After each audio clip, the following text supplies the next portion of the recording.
Boyfriend সত্যি Jimmy? ভাই মানেটা কি? কি খবর? হাই। আমরা কি তাহলে? ও ও এসব কি হচ্ছে?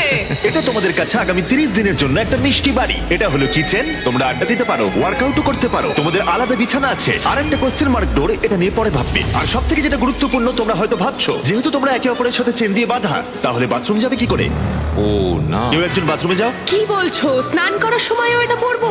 হ্যাঁ, মানে তুমি এটা খুলে ফেললে ভিডিওটা শেষ হয়ে যাবে। তোমার হ্যান্ডকাপটা এখানে ঢুকিয়ে দাও। বাহ, এটা তো তুমি এবার দারুণ বানিয়েছো। boom। আরে ওর চেনের একটু দরকার কিন্তু পড়বে। আমি যদি এটাকে বাইরে থেকে আরে- টানতে শুরু করি? এই, দাঁড়াও। আরে আমার বিশ্বাস হচ্ছে না তোমার সাথে এক ঘরে থাকতে হবে। হ্যাঁ, তুমি আবার আমার সাথে আটকে গেছো। হ্যাঁ। দাঁড়াও, আমি তো তোমার সাথে আটকে গেছি। ও গড। আসলে সুজি এরকম চ্যালেঞ্জ এর আগেও করেছিল, যখন ও একটা রুমের ভেতর একজন অচেনা মানুষের সাথে 100 দিন কাটিয়েছিল। কিন্তু এবার ওর সাথে এমন একজন রয়েছে যাকে ও খুব ভালো করেই চেনে। আচ্ছা একটা জিনিস বলো, আমাদের কি একসাথেই খেতে হবে?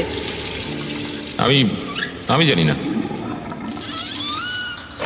আচ্ছা যশ এখন স্নানে গেছে, তাই আমার মনে হলো আমার কিছু কথা বলা উচিত। আমার এই চ্যালেঞ্জটায় খুবই নার্ভাস লাগছে। আমরা 4 বছর একসাথে ছিলাম, 3 বছর আগে ব্রেকআপ, আর এখন আমরা একটা ঘরে বন্দি। একটা সময়ের পর আমাদের তো কথা বলতেই হবে।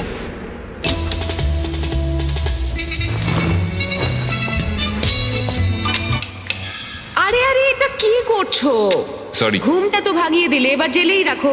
আজকে দ্বিতীয় দিনের সকাল, আর এই দুজন প্রাক্তন নিজেদের পুরনো ছন্দ খোঁজার চেষ্টা করছে। তুমি আমাকে রান্না করে দিলে, আমি খুবই খুশি হয়েছি। এই 60 ফুট লম্বা চেনের জন্য ওরা নিজস্ব জীবনযাপন করতে পারছে, আর এটাই বোধহয় ওদের প্রয়োজন ছিল। যদি আমাদের আরো কাছাকাছি বেঁধে রাখা হতো, সেটা ভেবে আমি অ্যাকচুয়ালি ভয় পাচ্ছিলাম। তোমার আমার সাথে থাকতে ভয় লাগছে? হ্যাঁ, এই ভয়টা অস্বাভাবিক নয়, কারণ এই চেনটা ছোট করা হবে, আর এই দুজন প্রাক্তনের কাছে সেটা বাধাও হয়ে দাঁড়াবে। এখান থেকে আমি বেরোতে চাই। তোমার জন্য মরে যেতে ইচ্ছা করছে। কিন্তু এখন একসাথে থাকাটা ওদের কাছে ক্রমশই কঠিন বলে মনে হচ্ছিল। তোমার গায়ে পড়লো? ও সরি। প্যানের পুরো তেলটা পড়ে গেল আমার সারা গায়ে।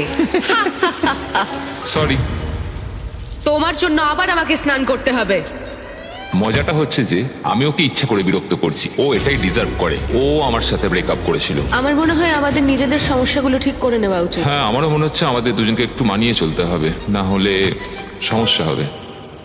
কয়েকদিন ধরে জিমি এখানে আসেনি। আমার কিছু একটা করতে ইচ্ছা করছে, কারণ এখানকার এটাই ভাইব, নীরবতা সব সময়। পরিস্থিতি এতটাই জটিল হচ্ছিল যে আমি ভাবছিলাম চেনটা ছোট করা হলে সেটা ওদের কাছাকাছি আনবে, নাকি আরো দূরত্ব তৈরি হবে। আজকে পঞ্চম দিনে রয়েছে আমাদের প্রথম অফার। পঞ্চম দিনে স্বাগত। তোমরা দুজন রুমের দুদিকে রয়েছো কেন? কারণ সে সুযোগ আছে। ঠিক আছে, এদিকে এসো। প্রায় 1 সপ্তাহ হতে চললো, কেমন লাগছে বলো? আসলে